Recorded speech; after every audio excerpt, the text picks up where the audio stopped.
Pambansang loyalista, dito mo makikita. Pambansang loyalista, dito makikita ang totoong balita. 1, 2, 3, Pambansang loyalista, ito ang the best.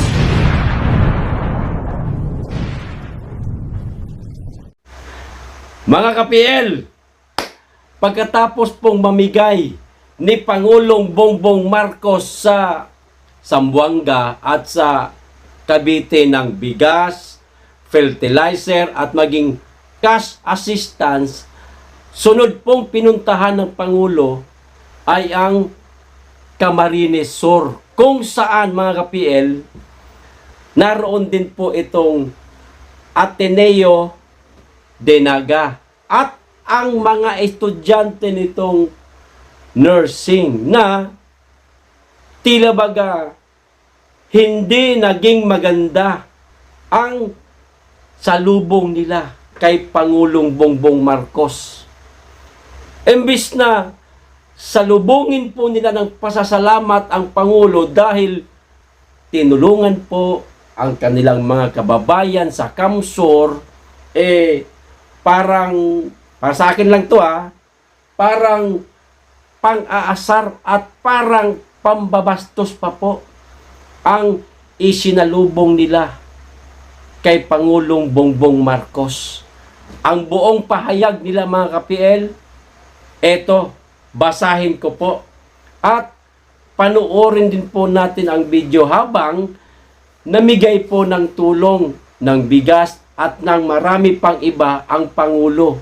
At higit sa lahat, ang napakagandang salubong po sa kanya ni Gobernador Migs Villafuerte. Ayan. Okay? Pero bago ko po simulan, makikisuyo muna ako sa mga hindi pa po nakasubscribe.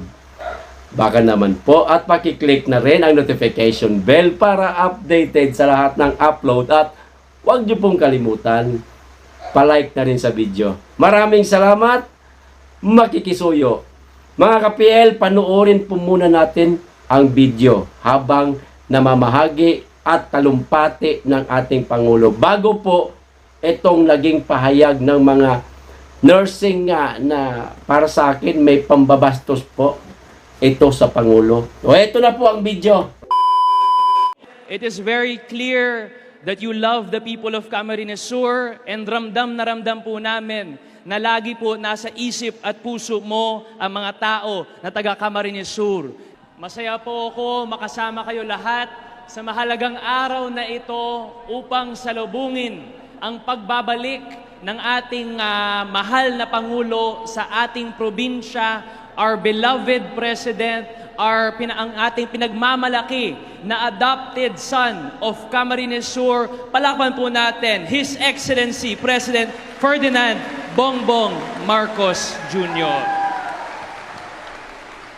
Ladies and gentlemen, kung maalala nyo po, noong Marso lang po ng itong taon, bumisita po ang ating mahal na presidente upang personally makita po ang mga taga Camarines Sur at inaugurate ang 10,000 bahay na magbibigay na mas magandang tahanan sa 10,000 pamilya na taga Camarines Sur. Ngayon po, 6 months later, bumalik po ang ating mahal na Pangulo dito sa Camarines Sur para magbigay ng mas madami pa pong tulong. Palakpan po natin ang ating mahal na Pangulo. Ngayon mga tugang, isipin niyo po, sa buong bansa ng Pilipinas, meron po tayong 81 provinces. Pero pinili po tayo ang Camarines Sur maging isa sa 4 na groundbreaking first pilot project po mag-hold po ng bagong Pilipinas Serbisyo Caravan. Isa po sa Ilocos Norte, isa po sa Leyte, isa po sa Davao, as in dito po sa Camarines Sur. Malakas na palakpak mga tugang. Hindi lang po yon mga tugang.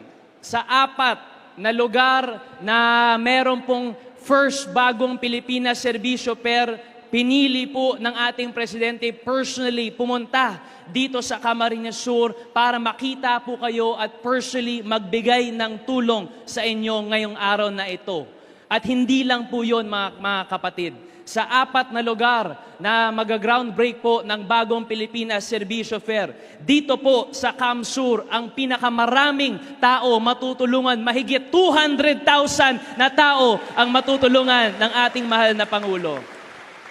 Kaya Mr. President, it is very clear that you love the people of Camarines Sur and ramdam na ramdam po namin na lagi po nasa isip at puso mo ang mga tao na taga Camarines Sur. Kaya mga taga Camarines Sur, bilang ama ng probinsya, tinatawag ko po kayo lahat para magkaisa po tayo. Suportahan po natin ang ating mahal na Pangulo dahil uulitin ko po, ang tagumpay ng ating Pangulo ay ang tagumpay ng bawat Pilipino.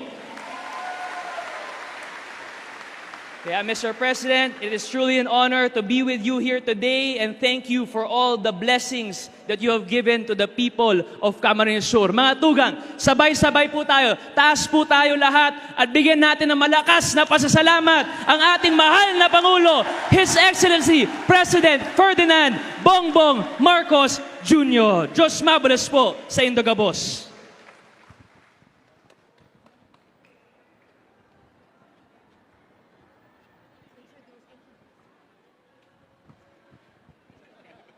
Mga mga kaigin, His Excellency, First President Ferdinand Bongbong Marcos Jr.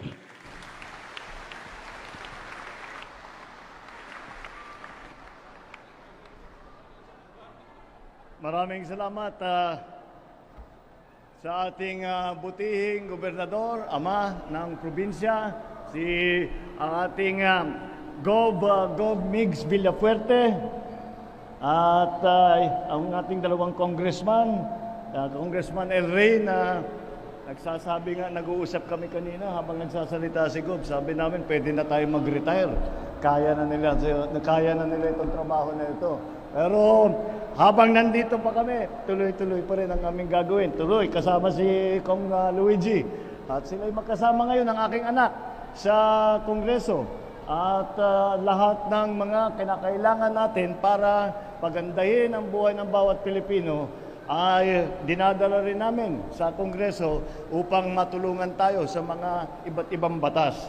Yung ibinabalita sa inyo ni Governor, yun po ang aming bagong programa. At yung programa na yan, ang tawag namin ay ang Bagong Pilipinas. Dahil kailangan natin baguhin ang Pilipinas para makaharap tayo sa mga darating na panahon, para maharap natin ang pagbabago sa mundo ngayon. Dahil marami pong pagbabago, kailangan ang Pilipinas magbago din. Kaya yan po ang aming programa. Alam niyo po, pinapaalala po sa akin na noong 1965, napunta na pala dito ang aking ama. At bumisita sa inyo habang nagkakampanya siya noon para maging presidente. At bumalik siya noong 1968 para gawing city ang Iriga. Dati hindi pa city yan. So 1968. Mula noon, wala nang dumating na Pangulo. Kaya Marcos lang ang bumibisita sa inyo na Pangulo. Hindi, malapit kayo sa puso namin. Kaya naman, nandito naman po kami. Ito po yung binuksan po natin doon sa 4 na lugar.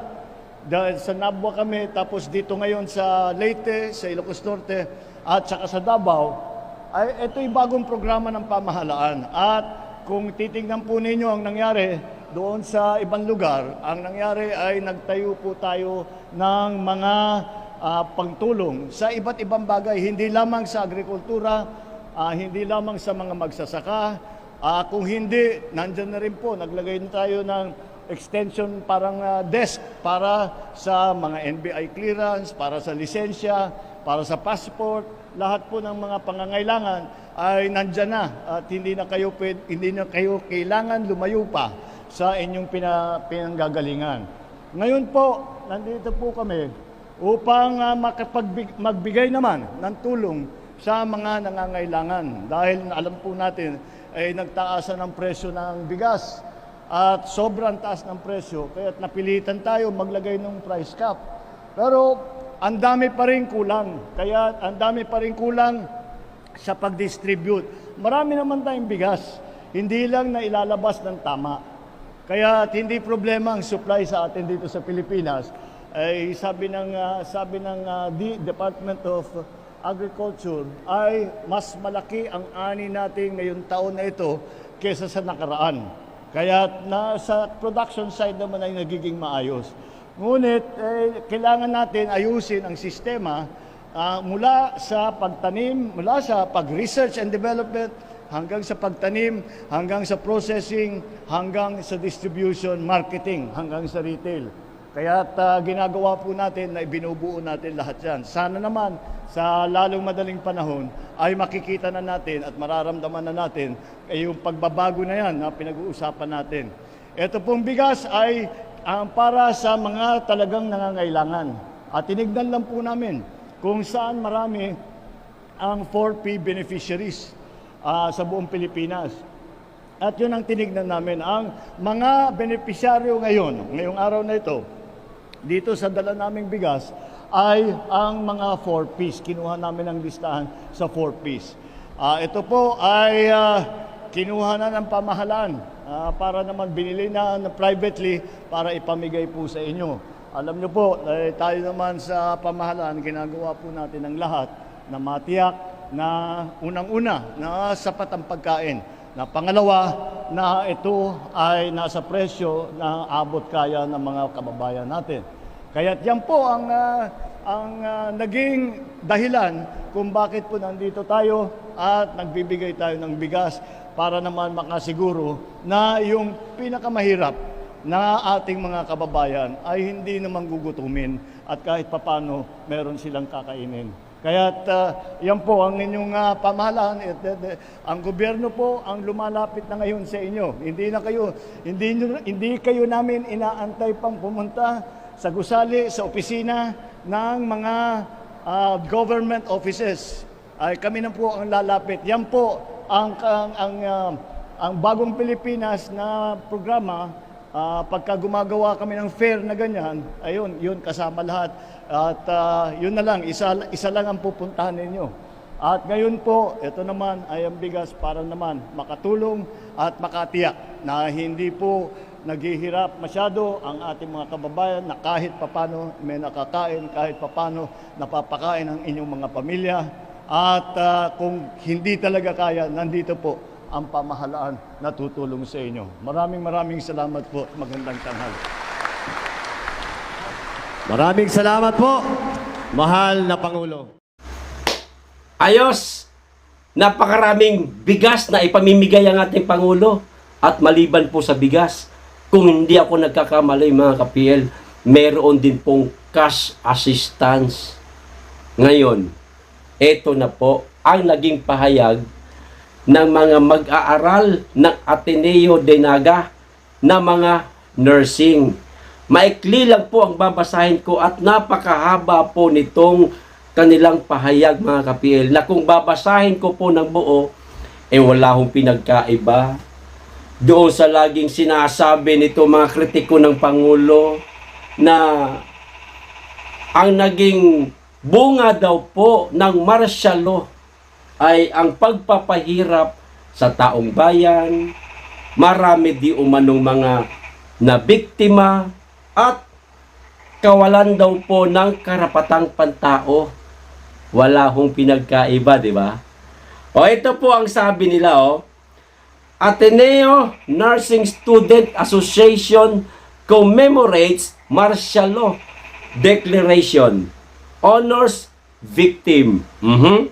Hindi kami makakalimot ang namulat na di na muling pipikit. Ayan. Parang linyahan lang po ni Inang Lenlen mga ka-PL. Ngayon, ipapakita ko rin po sa inyo ang picture. Kayo na pong humusga mga ka-PL. Kasi nga para sa akin, pambabastos po ito sa Pangulo. Ewan ko lang po sa inyo. Okay? Matindi ang linyahan, ano? Ito yung linyahan ni Nang Lenlen Ang namulat na hindi na muling pipikit. Hindi kaya nautusan ni Inang. Ito sabihin nyo, lagay nyo dyan. O ito yung picture O ayan. Ano sabi? Never again. Never forget. Agoy. Nakakaumay na. Taon-taon na lang. Ha? Tuwing ginugunita nila ang deklarasyon ng martial law. Ito at ito ang nailalagay po nila sa placards. Ha? Mapa-eskwelahan na tulad nito, mapa-rally dyan sa kanto-kanto. Never again, never forget.